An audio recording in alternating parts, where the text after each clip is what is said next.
Hello viewers, and welcome back to the dark side of the internet. Today we're delving into a topic that for some is an irresistible siren's call, and for others, a chilling warning.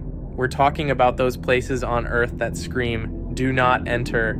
The kind of places that whisper secrets in the wind, places where the very ground seems to hold a dark memory. Today, I've got 3 stories for you, each set in a location that embodies pure, unadulterated isolation and peril. So watch till the end, because by the end of this, you might just find yourself double-checking your locks and thinking very hard before taking that solo venture into anything less than a well-maintained city park. I also got goosebumps when I found these stories on the internet. The stories you're about to hear are built around real-world locations, places infamous for their extreme dangers, their unsettling reputations, and a history that suggests they're best left undisturbed. These are not places to venture into lightly, and certainly under no circumstances should you ever attempt to explore them alone. All right, with that out of the way, let's get into it. Our first stop takes us deep into the unforgiving, primeval heart of one of the world's most ancient and foreboding natural wonders. A place where the very landscape seems to possess a grim sentience. Our first location, a place shrouded in chilling legend, is the Nahanni Valley, nestled deep within the Northwest Territories of Canada.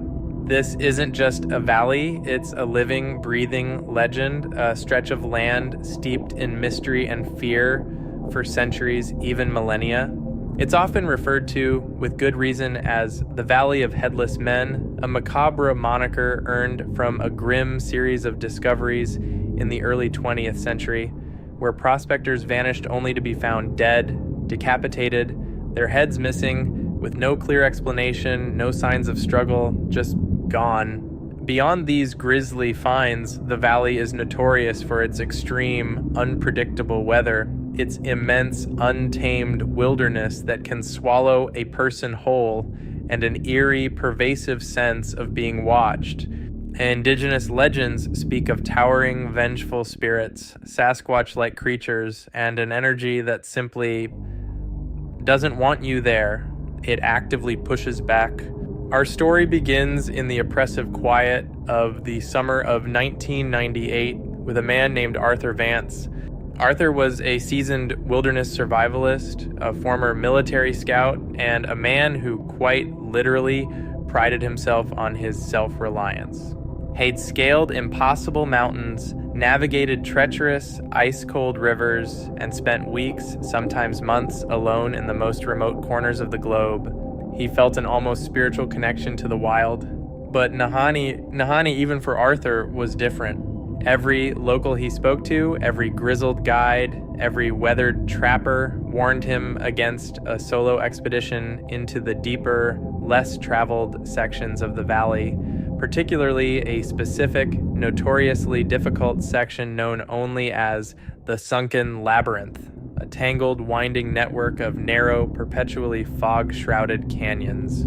They said things got lost there, not just trails, things. Arthur, however, saw the warnings not as a deterrent, but as an irresistible challenge.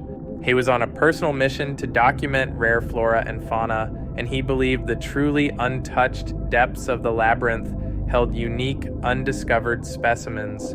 He prepared with an almost fanatical meticulousness, state-of-the-art satellite phone, a military-grade GPS, weeks of dehydrated supplies, a high-powered rifle that he hoped he wouldn't need. He left his base camp with a confident, almost dismissive wave, promising to check in every 48 hours, scoffing at the old tales. And for the first few days, his check-ins were routine and even upbeat. He described the immense, almost overwhelming beauty, the profound, untouched silence that was both exhilarating and, he admitted, a little unnerving. He even joked about the headless men stories, dismissing them as primitive superstition, the product of too much isolation. But by the 5th day, his tone began to shift, subtly at first, then more pronounced. His voice, usually steady and resonant, wavered almost imperceptibly as he described the fog in the labyrinth. He said it was thicker than anything he'd ever experienced, not just a weather phenomenon, but something more, something almost sentient, pressing in on him, obscuring his vision, twisting the familiar into the unrecognizable. He began to hear whispers just at the edge of his hearing, like conversations he couldn't quite decipher, always seeming to come from just behind him or just beyond the next turn.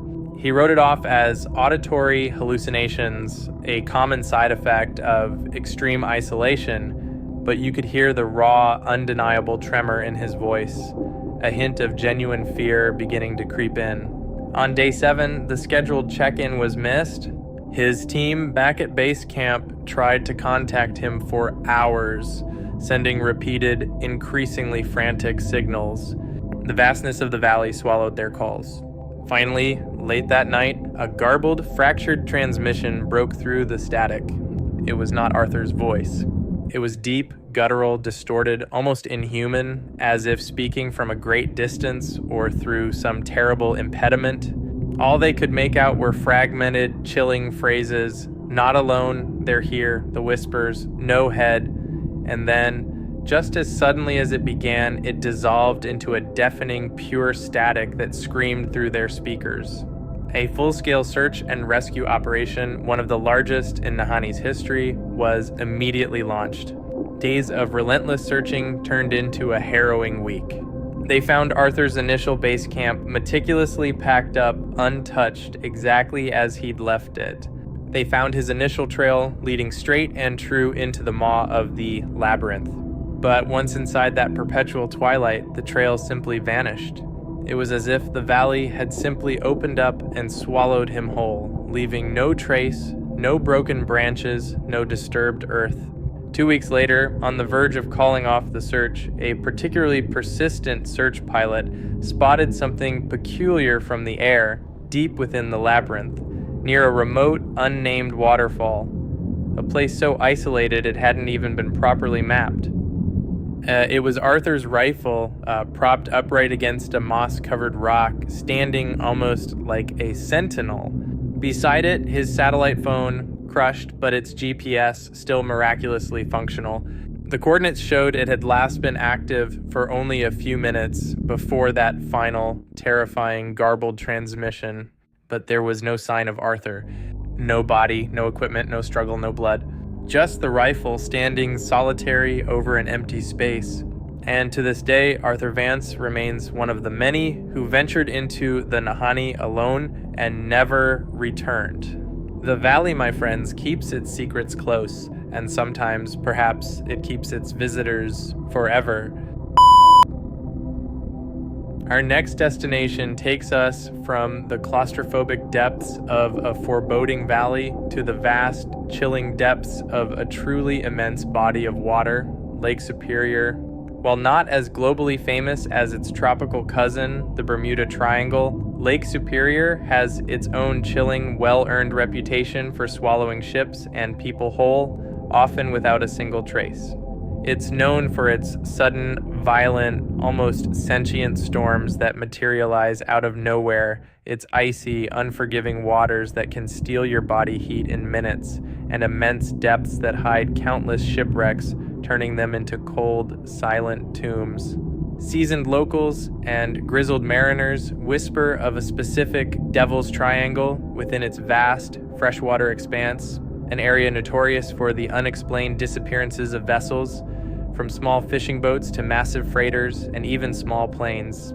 Some attribute it to rogue waves of monstrous proportions, others to peculiar magnetic anomalies that scramble instruments, and some whisper of something far more ancient, far more malevolent, lurking just beneath that dark, seemingly tranquil surface.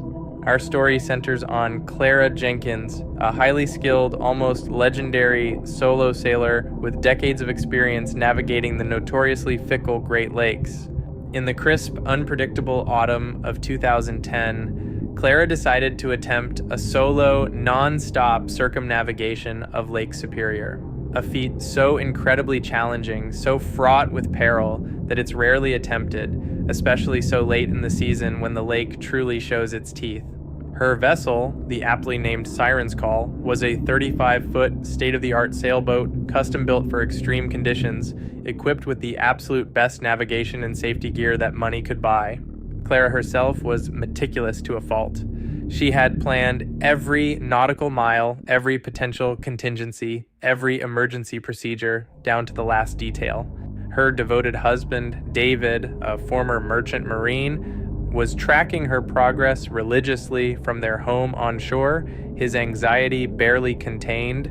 For the first week, her journey was remarkably smooth, almost idyllic. She reported clear skies, strong, consistent winds, and a profound, almost spiritual solitude. She even joked about the lake being on its best behavior. But as she approached the infamous Devil's Triangle, a loosely defined but deeply feared area between the Marquette and Whitefish Point, the weather forecast began to shift dramatically, transforming from calm to catastrophic in a matter of hours. A sudden, violent squall blew in, far more brutal and unpredicted than any meteorologist had foreseen. David, watching the rapidly deteriorating weather models from shore, called her, his voice tight with concern, urging her, begging her to seek immediate shelter in a nearby harbor. Clara, ever confident, perhaps even a little stubborn, believed the Siren's Call could weather any storm. She responded, her voice strained over the line, "I've faced worse, David. We'll be through it by morning." Her last transmission was shaky, barely audible over the furious roar of the wind and the relentless crash of the waves against her hull. In that final broken communication, she mentioned something strange, something that chilled David to his core. Strange readings on the depth sounder, like something massive moving beneath me in deep water. And then, abruptly, the transmission went dead, replaced by the chilling silence of a lost connection. The Coast Guard was immediately alerted. The brutal storm raged for another grueling 12 hours, making any search efforts utterly impossible. When the skies finally cleared, revealing a deceptive, glassy surface, the search began in earnest. They found fragmented debris, a single life raft, deflated but otherwise intact, floating miles from her last known position. A few days later, a commercial fishing vessel, dragging its nets in a desperate attempt to find something, snagged a piece of the Siren's Call, a section of the stern emblazoned with the boat's name, strangely clean as if it had been sheared off by some enormous, impossibly sharp blade. What they didn't find, however, was the rest of the boat, or Clara. The Siren's Call was designed to be virtually unsinkable, with multiple watertight compartments built to withstand a hurricane. For it to simply vanish without even a distress beacon activation, without any large pieces of wreckage, was absolutely unheard of. The depth in that specific area was thousands of feet. The most advanced sonar scans revealed nothing but a smooth, undisturbed bottom. It was as if the lake had simply opened up and swallowed the entire vessel, whole, without a single trace, leaving nothing but an enduring, chilling mystery. To this very day, the disappearance of Clara Jenkins and the Siren's Call remains one of Lake Superior's most unsettling, enduring mysteries. Was it a freak rogue wave of unprecedented size, a terrifying anomaly of nature? Was it some catastrophic, instantaneous structural failure despite her meticulously maintained vessel? Or was it something else entirely, something ancient and hungry, dwelling in the dark, silent depths of the Devil's Triangle, content to keep its newest acquisition? The lake, my friends, doesn't tell its secrets easily, especially not the ones it takes. Our final destination transports us to a place steeped in timeless folklore, dark legends, and a beauty that can be both utterly enchanting and profoundly unsettling, the Black Forest of Germany. This isn't just a forest, it's a vast, ancient, almost primordial wilderness, so densely packed with towering fir trees that sunlight struggles to penetrate, creating a state of perpetual twilight even at high noon. For centuries, it has been the setting for chilling fairy tales of grotesque witches, monstrous beasts, and spectral, often malevolent entities that stalk the shadowed glades. But beyond the whimsical, often terrifying tales, the Black Forest is a literal, immense, disorienting labyrinth of deep ravines, impossibly thick undergrowth, and a bewildering network of unmarked, forgotten trails that can lead you deeper and deeper until escape feels utterly impossible. People get lost here every year, of course, but some disappear in ways that defy all logic, all reason, as if they were simply absorbed by the forest itself. Our story features a young woman named Lena Schmidt, an avid, almost obsessive hiker and a passionate amateur photographer, always seeking the most untouched, breathtaking landscapes. In the summer of 2017, Lena decided to embark on a solo, multi-day hiking trip deep into a rarely visited, particularly remote section of the southern Black Forest, an area known locally, with a shiver, as the Whisper Woods. In the summer of 2017, Lena decided to embark on a solo, multi-day hiking trip deep into a rarely visited, particularly remote section of the southern Black Forest, an area known locally, with a shiver, as the Whisper Woods. This name came from the constant, subtle rustling of leaves, even on windless days, and the unnerving way the wind seemed to carry strange, faint, almost human sounds through the dense, oppressive canopy. Her friends had pleaded with her, explicitly warning her. The trails there were notoriously poorly marked, practically non-existent, and cellular service was utterly non-existent. But Lena, brimming with self-confidence in her advanced navigational skills and an almost spiritual desire to photograph truly untouched nature, dismissed their concerns with a bright smile. For the first 2 days, Lena sent cheerful updates via her satellite messenger to her worried parents, sharing stunning photos of ancient towering trees and secluded babbling streams. She mentioned how quiet it was, almost unnervingly so, and how the light struggled to break through the impenetrable canopy, even at midday, creating an eternal twilight. But on the third day, her messages became less frequent, more terse, tinged with an undeniable anxiety. She reported feeling disoriented, profoundly so, even though her GPS insisted she was on track. And then her messages took a chilling turn. She wrote, "The trees. They all look exactly the same now. I can't tell north from south without the GPS. And I keep hearing something, like a child crying, very faint. But it moves. It moves around me, not from one direction." The chilling implication being it was something capable of locomotion stalking her. Her last message, sent late on the third night, was short, abruptly cut off, and laced with pure, unadulterated panic. "Lost the trail. GPS acting up. Sounds are closer now. Not a child. Something else. Something old. It's whispering my name." And then, just like that, an absolute profound silence. Nothing more. Her parents immediately alerted authorities. A massive, multi-agency search party, including highly experienced forest rangers, local volunteers who knew the forest intimately, and tracking dogs, was immediately dispatched. After days of relentless searching through the oppressive gloom, they found Lena's meticulously packed tent abandoned along a faint, overgrown path she absolutely shouldn't have been on, a path known only to a few and never used by hikers. A few yards away, almost swallowed by the moss, they found her camera lying face down. The last few photos on the camera were chilling, a visual descent into terror. The first showed a thick, impenetrable wall of trees, disorientingly similar. The next, a blurry, almost abstract image, as if she had fallen or been violently jostled. The final image was profoundly, viscerally disturbing. It was a close-up taken from a low angle of what appeared to be an ancient, impossibly gnarled tree trunk, but on the bark, faintly visible in the dim, natural light, were dozens of small, human-like handprints pressed into the ancient wood, seemingly reaching out, clawing. And in the very corner of the frame, barely discernible in the deep shifting shadow, was a pair of eyes. Not animal eyes, but something else entirely, glinting with an ancient predatory intelligence, a malevolence that seemed to predate humanity itself.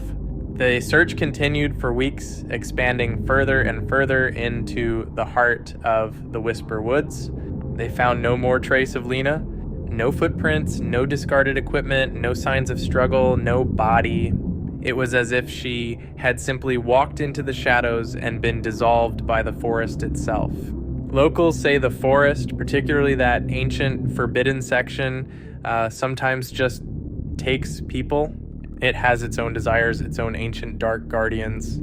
And when you venture alone into its deepest, darkest parts, my friends, you're not just lost in the trees, you're lost to something far older, far more patient, and far more terrifying than any human could possibly comprehend. And so there you have it, viewers. 3 tales, each more unsettling than the last, of individuals who, for their own unique reasons, decided to brave the unfathomable, the truly dangerous, the utterly alone. Thank you for watching, and let me know in the comments which of the 3 places you found the scariest. Also, check out the other videos on the channel. I am ending the video here, and see you all in the next video. Peace out.